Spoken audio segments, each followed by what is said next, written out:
पश्चिम Asia के रणक्षेत्र में Israeli प्रधानमंत्री बेंजामिन नेतन्याहू एक नई और बेहद महत्वाकांक्षी कूटनीतिक रणनीति पर आगे बढ़ रहे हैं। गाजा में हमास को कमजोर करने और लेबनान में हिजबुल्लाह के बुनियादी ढांचे को ध्वस्त करने के बाद अब इजरायल का अगला रणनीतिक निशाना यमन के हूती विद्रोही हैं। विशेषज्ञों का मानना है कि हूतियों पर इजरायल की यह संभावित कार्रवाई केवल एक सैन्य ऑपरेशन नहीं बल्कि सऊदी अरब के साथ संबंधों को एक ऐतिहासिक मोड़ पर ले जाने की नेतन्याहू की एक बड़ी कूटनीतिक बिसात है। इजरायली प्रधानमंत्री बेंजामिन नेतन्याहू की हालिया सैन्य और कूटनीतिक रणनीतियों से साफ है कि पश्चिम एशिया का समीकरण तेजी से बदल रहा है।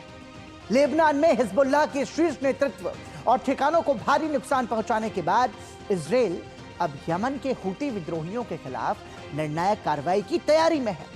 रणनीतिक विश्लेषकों के अनुसार नेतन्याहू का यह कदम सिर्फ ईरान के प्रॉक्सी नेटवर्क को कमजोर करने तक ही सीमित नहीं है बल्कि इसके पीछे रियाद यानी सऊदी अरब को साधने की एक सोची समझी कूटनीति काम कर रही है।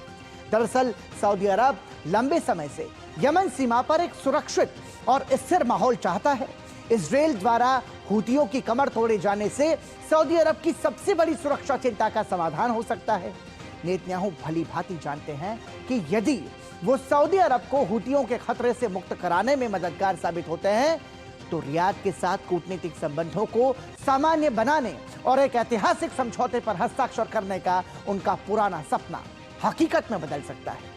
तो ये एक तरीके से कह सकते हैं नेतन्याहू का एक नया चक्रव्यूह है। इजरायल के प्रधानमंत्री बेंजामिन नेतन्याहू ने कहा कि इजरायल ईरान के सहयोगी लेबनान आतंकवादी समूह हिजबुल्लाह के खिलाफ कार्रवाई जारी रखे हुए हैं और इजरायल को आत्मरक्षा का पूरा अधिकार है जिसका वो आवश्यकता अनुसार उपयोग करेगा।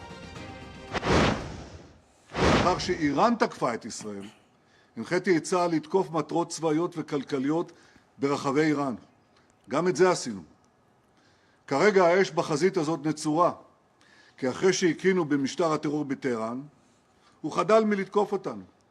במידה שמשטר הטרור יעשה את הטעות ויחזור לתקוף אותנו, נגיב בעוצמה, כי לישראל יש זכות מלאה להגנה עצמית, ואנו מממשים אותה ככל שהדבר נדרש.